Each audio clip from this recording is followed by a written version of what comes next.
వాడికి డబ్బులు ఇచ్చే కార్యక్రమం ప్రభుత్వమే చేస్తుంది కదా. అలా చేయకుండా వీళ్ళు చేసినటువంటి దీన్ని ప్రధానంగా ఇన్స్పెక్టర్ని అడిగేది ఉండే నా పాత్ర ఏముంది, నేనేం చెప్పాను. నేను వచ్చి ఆ లేఅవుట్ తీసి చూసి అక్కడ 2-3 పాత్రికేయులు ఉంటే వాళ్ళకి చూపించాను. మళ్ళీ ప్రెస్ కాన్ఫరెన్స్ పెట్టి చూపించాను. అదే కాపీని నేను రంగనాథ్ గారికి పంపించాను, వాట్సాప్లో పంపించాను. నేనేం చెప్పినా ప్రజల యొక్క వారికి రాకపోకలు ఇబ్బందులు అవుతున్నాయి, మనం అలా ట్రైబల్స్ని మనము అంటరాని వాడిగా చూడొద్దు అని చెప్పి నేను మెసేజ్ కూడా పంపించాను. దానికి నాకు రిప్లై రాలేదు. పోతాను ఇలా కాదు, ఇంకా 100 కేసులు పెట్టినా నేను పోతాను. వీళ్ళ మీద అధికారుల మీద నేను ప్రివిలేజ్ మోషన్ ఇస్తున్నా. ఎందుకంటే నా నియోజకవర్గానికి పోవద్దని చెప్పడానికి వాళ్ళెవరు, వాళ్ళకి ఏం అధికారం ఉంది? కాబట్టి నేను ప్రివిలేజ్ మోషన్ కూడా ఇవ్వబోతున్నా వాళ్ళ మీద.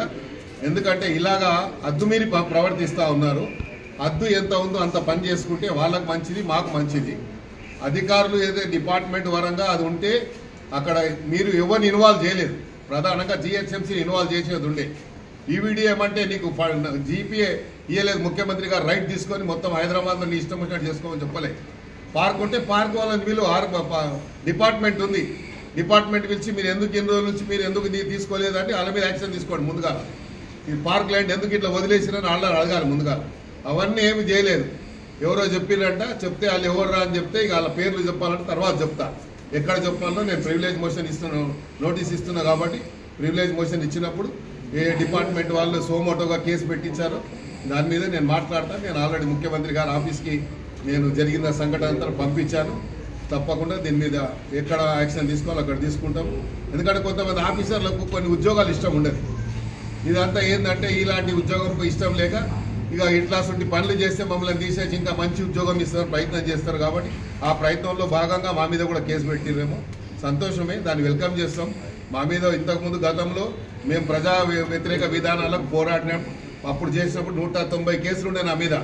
ప్రజా వ్యతిరేక విధానాలు తెలుగుదేశం పార్టీకి వ్యతిరేకంగా పోరాడినాం. ఇది కూడా ప్రజా సమస్యల మీద పోరాడుతున్నాం. ఇంకా 10 కేసులు పెట్టుకున్నా నేను భయపడను. ఇలాంటి ఆఫీసర్లు ఇంతమందిని చూసినా ఇంతమంది పోయి నా ముందుకెచ్చి నేనేం కేర్ చేసేది లేదు. కాకపోతే మేము ప్రజాప్రతినిధిగా నా బాధ్యతగా నేను పోయే రైట్ నాకు ఉంది. ఎందుకు వచ్చామని అడిగే అధికారం వాళ్ళకి లేదు. పోయినప్పుడు నేనేమన్నా చేసి నేను ప్రోత్సహించి నేను వాళ్ళని ప్రొవోకేట్ చేస్తే తప్పకుండా నా మీద నేను వార్నింగ్ ఇచ్చి వచ్చాను. బస్తీ వాళ్ళకి మీరు పొరపాటున కూడా చేయి పెట్టొద్దు, వాళ్ళకి అధికారం లేదు, మనం చెప్తాము, ఎక్కడ చెప్పాలో అక్కడ చెప్తామని చెప్పాను. రైట్ ఫోరంలో చెప్తానని చెప్పాను. ఆపిచ్చి నేనే వచ్చాను. ఇన్స్పెక్టర్ కూడా విట్నెస్ రికార్డు కూడా చేశారు. వాళ్ళు కూడా అవన్నీ తెలుసుకోకుండా సోమోటో కింద కేసు పెట్టారు. కాబట్టి ఇది వ్యక్తిగతంగా పోతున్నది ఇష్యూ. కాబట్టి వ్యక్తిగతంగా ఎంత తీసుకున్నా పర్లేదు. ఇలాంటి ఆఫీసర్ చాలా చూశాను నేను. ఇంకా దీని ఎన్ని కాన్సిక్వెన్సెస్ ఏదున్నా ఎదురిచ్చావని నేను ఉండే ధైర్యంతో ఎమ్మెల్యే వచ్చినని ఎల్లయ్యగాడు మల్లయ్యగాడు గెలిపిస్తే రాలేదు. ఇట్లా చూసి చాలా మందిని చూస్తాను. ఆ ఉద్యోగం ఇష్టం ఉండదు, ఆ ఉద్యోగం ఇష్టం లేకుండా గిట్లా ఏదైనా చేస్తే తీసుకుపోయి ఇంకేదైనా మంచి పోస్ట్ ఇస్తారు అనుకుంటారు. కొంతమందికి ఏమో డైలీ పబ్లిసిటీ కావాలనుకుంటారు. మాకేం కావాలి? ప్రజా సమస్యల పరిష్కారం కావాలి. మాకేం, మేము పబ్లిక్ లైఫ్లో ఇన్నేళ్ళ నుంచి ఉన్నాము, ఇన్నేళ్ళ నుంచి ప్రజల మధ్యలో ఉన్నాము, ప్రజా సమస్యలు తెలిసిన వాళ్ళము, ప్రజలు ఎట్లా ఎదుర్కోవాలి, కష్టాలు ఎదుర్కోవాలి తెలిసిన వాళ్ళము. తెలుగుదేశం పార్టీ 19 సంవత్సరాలు అధికారంలో ఉంటే 19 సంవత్సరాలు ఆపోజిషన్ ఎమ్మెల్యేగా పోరాడి చెలో అసెంబ్లీ కార్యక్రమంలో నెత్తులు కలిగి బుల్లెట్లు మా పక్క పైన పోయినా భయపడలేదు. కేసులు అప్పుడు 190 కేసులు పెట్టారు. మేము భయపడ్డామా? ఇప్పుడు మేము భయపడతామా? ఇవన్నీ భయపడేటోళ్ళం కాదు. ఇది అనవసరంగా దీనికి రాజకీయానికి తెరలేపుతున్నారు. కాబట్టి ఎందుకంటే మళ్ళా అనవసరంగా వేరే ఇప్పుడు గుడిసెలు తీసేస్తే వేరే పార్టీ లోకుంటారా? ఇప్పుడు మేము జిహెచ్ఎంసీ ప్రజల దగ్గరికి ఏం ముఖం పెట్టుకొని పోతాం? మేము ఎలక్షన్లో మాకు ఓటేయమని చెప్పి గుడిసెలలో నువ్వు ఏళ్ళు పెట్టవద్దు. నువ్వు నాలా మీద ఉంటే తీసేయి. ముఖ్యమంత్రి గారు నీకు అధికారం ఇచ్చాడు. ఎవరైనా ప్రభుత్వ స్థలం మీద కబ్జా ఉంటే నీకు కంప్లైంట్ వస్తే తీసేయి, నీకు అధికారం ఇచ్చాడు. లేదా ఇట్లా పార్కులలో కబ్జా చేస్తే తీసేయి, నీకు అధికారం ఇచ్చారు. కానీ గుడిసెలు ఉండొద్దు, ఈడ అట్టరానాలు ఉండొద్దు, ఈడ ఎస్టీలు ఉండొద్దు, ఎస్సీలు ఉండదు, మాలలు ఉండొద్దు, మాదిగలు ఉండొద్దు అని చెప్పడానికి మీరెవరు? కాబట్టి ఇది ఎస్టీల బస్తీ, ఎస్టీల గురించి కేటాయించిన బస్తీ.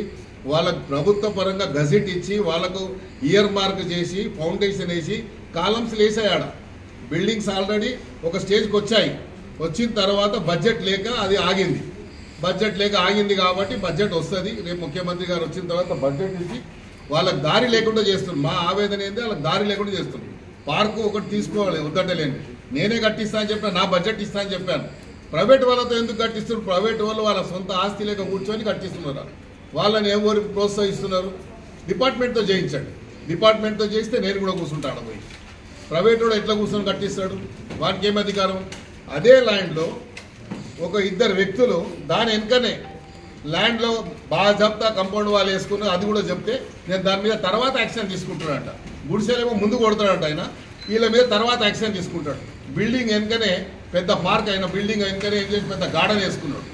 మరి అది కనబడతలేదా? ఎందుకు అది యాక్షన్ తీసుకోలేదు? అక్కడ బసవరాజు అని ఎవరు ఉన్నారు, ఆయన ఇంటి వెనకే వేసుకున్నాడు, మొత్తం 500-600 గజాలు మొత్తం బౌండరీ వేసుకున్నాడు.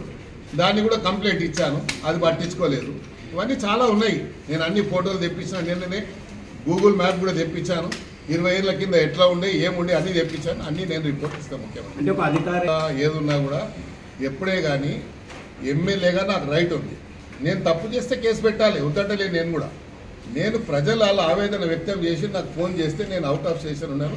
ఇదే మాట నేను రంగనాథ్ గారికి కూడా చెప్పాను. నేను బయట ఉన్నాను, వచ్చిన తర్వాత ఇద్దరం విజిట్ చేద్దాము. ఆడ పార్క్ ఉన్న మాట వాస్తవమే. ఆ పార్క్ నుంచి ఇయర్ మార్క్ చేసి అది కూడా నా దగ్గర ఉంది, ఇచ్చారు, దాని ఉన్నది. అప్పుడు ముఖ్యమంత్రి గారితో ఫౌండేషన్ వేసిన ఫౌండేషన్ కాపీ కూడా ఉంది నా దగ్గర. ఒక స్టేజ్కు కాలమ్స్ కూడా వేసిన ఆ ఫోటో కూడా ఉంది నా దగ్గర. నేను ఫౌండేషన్ వేసిన నా ఫోటో, ముఖ్యమంత్రి ఫోటో కూడా ఉంది దాని మీద. కానీ ఇంత ప్రోయాక్టివ్గా పనిచేసే అవసరం ఏంది? ఎవడో ఏంటంటే సొసైటీ వాళ్ళు కంప్లైంట్ చేశారు సార్ అంట. సొసైటీ వాళ్ళు కంప్లైంట్ చేస్తే మనం ప్రజాప్రతినిధిగా నన్ను అడగొద్దా? ఏం సార్ ఇది నిజమా లేదా అని? నువ్వు ఇవాళ అధికారం ఈడ ఉంటావు, రేపు వెళ్ళిపోతావు. మేము ఈడ ఉండాలి కదా, పుట్టి పెరిగిన వాళ్ళ మీద. నువ్వు రిటైర్ కాగా నీ ఊరు కురుకుతావు. నేను ఈడే బతికినా ఈడే చస్తా కదా.